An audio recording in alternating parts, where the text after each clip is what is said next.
السلام علیکم، welcome back to my YouTube channel. آپ دیکھ رہے ہیں میرا YouTube channel tales of travelling. آپ سب کو میں ایک دفعہ پھر سے خوش آمدید کہتا ہوں۔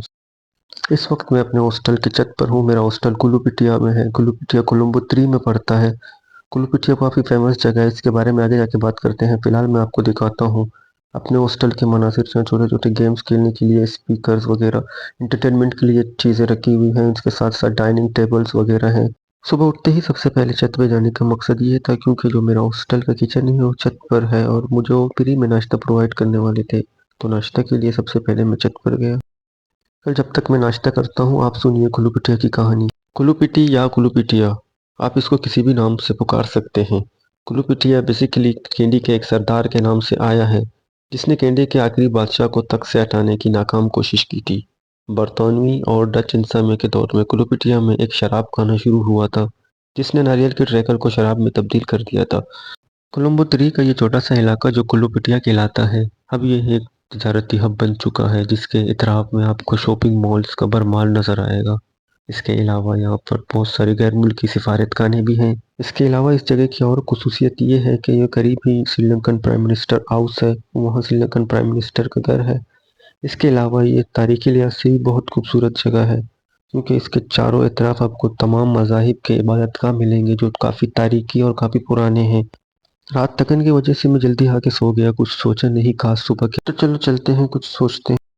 چلو ناشتہ کر لیا، چائے پی لیا، اب آپ کو نیچے کی سیر کراتے کراتے آپ کو باہر لے جاتے ہیں۔ یہ ہے میرا ہاسٹل کا سیکنڈ پورشن۔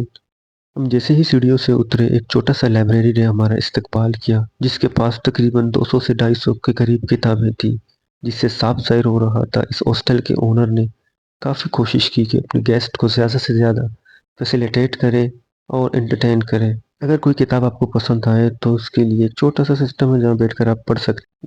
فائنلی میں اپنے ہاسٹل سے نکلا تو دو چیزیں کافی مجھے خوبصورت لگی۔ ایک تو کلوپٹیا کی تنگ گلیوں کی صفائی، اور ہر گھر کے سامنے ایک چھوٹا سا درخت نہ ہو تو ایک چھوٹا سا گارڈن، اگر گارڈن بھی نہ ہو تو کم سے کم 4-5 گملے ضرور رکھے ہوں گے، جو کافی متاثر کن تھے میرے لیے۔ اور مجھے بالکل بھی اندازہ نہیں تھا کہ چلتے چلتے میں کہاں پہنچ رہا ہوں۔ وہ جو کہتے ہیں نا، جو چیزیں ان پلان ہوتی ہیں وہ بہت خوبصورت ہوتی ہیں۔ چلتے چلتے ہم پہنچ گئے ہیں ایک بدھسٹ تاریخی ٹیمپل، جو کافی خوبصورت اور کافی تاریخی ٹیمپل ہے۔ اس کے بارے میں گھومتے گھومتے اس ٹیمپل کی تاریخی اور مذہبی اعتبار کو جاننے کی کوشش کریں گے، کیوں یہ ٹیمپل سری لنکن لوگوں کے لیے اتنی اہمیت کی حامل ہے۔ اس کے ساتھ ساتھ بدھسٹ لوگوں کے لیے اس ٹیمپل کی کیا اہمیت ہے۔ اس بدھسٹ مندر کا بہت مشکل نام ہے، جو میرے لیے بھی بہت مشکل ہو رہا ہے اس کو پروناؤنس کرنا، سری دھرمکیر ترامایا۔ یہ مندر تاریخی طور پر اس حقیقت کے لیے خاص طور پر اہم ہے کہ 4 فروری 1948 کو سری لنکا کے انگریزوں سے آزادی کے بعد سری لنکا کے پہلے وزیر اعظم اون ڈی ایس سینا نائکے نے اس موقع کی اہمیت کو ظاہر کرنے کے لیے اس مندر میں آم کا درخت لگایا تھا۔ پریمیئر ڈی ایس سینا نائکے نے مندر کے ساتھ کافی گہرا تعلق رہا ہے، اور خاص طور پر اس وقت کے چیف انکمبنٹ وین آنچوپولا ومالا وانسا کے ساتھ، جو ان کے آبائی شہر سے تھا۔ اس خاص دن پر یہاں لگائے گئے آم کی درخت کو اب بھی سری لنکن بابائے قوم مجسمہ کے ساتھ دیکھا جا سکتا ہے، جسے بعد میں اس کے آس پاس رکھا گیا تھا۔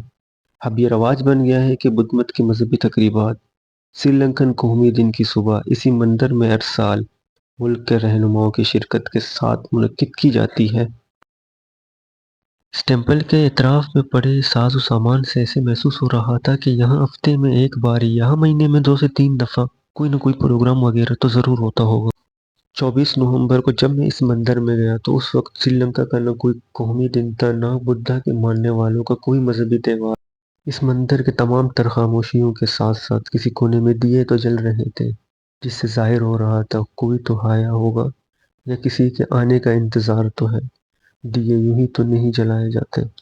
کسی بھی باہر سے جانے والے آدمی کے لیے سب سے بڑی مشکل یہ ہوگی کہ بدھا کی تصویر کے نیچے جو لکھا ہوا پورشن ہوگا یا سنگلا میں ہوگا یا تمل میں ہوگا، جو ہمارے لیے بہت مشکل ہے اس کو سمجھنا، اس کو پڑھنا۔ مگر گھبرانے کی کوئی بات نہیں، اس کے متعلق آپ کو تمام انفارمیشن گوگل سے آرام سے مل سکتے ہیں، اور میں امید کرتا ہوں میری یہ کوشش آپ کو بالکل پسند آئی ہوگی۔ تو یہ تھی آج کی ہماری کہانی، امید کرتا ہوں یہ کہانی بھی آپ کو پسند آئی ہوگی۔ مزید اس طرح کی کہانیاں، مزید سری لنکن ہسٹوریکل پلیس کے بارے میں جاننے کے لیے آپ میرے چینل کو ضرور سبسکرائب کریں۔ ملتے ہیں بہت جلد اسی سیریز میں۔ ایک نئی ویڈیو کے ساتھ، ایک نئی کہانی کے ساتھ، ایک نئی جگہ میں۔ اپنا بہت سارا خیال رکھیے، مجھے دیجیے اجازت، ملتے ہیں بہت جلد۔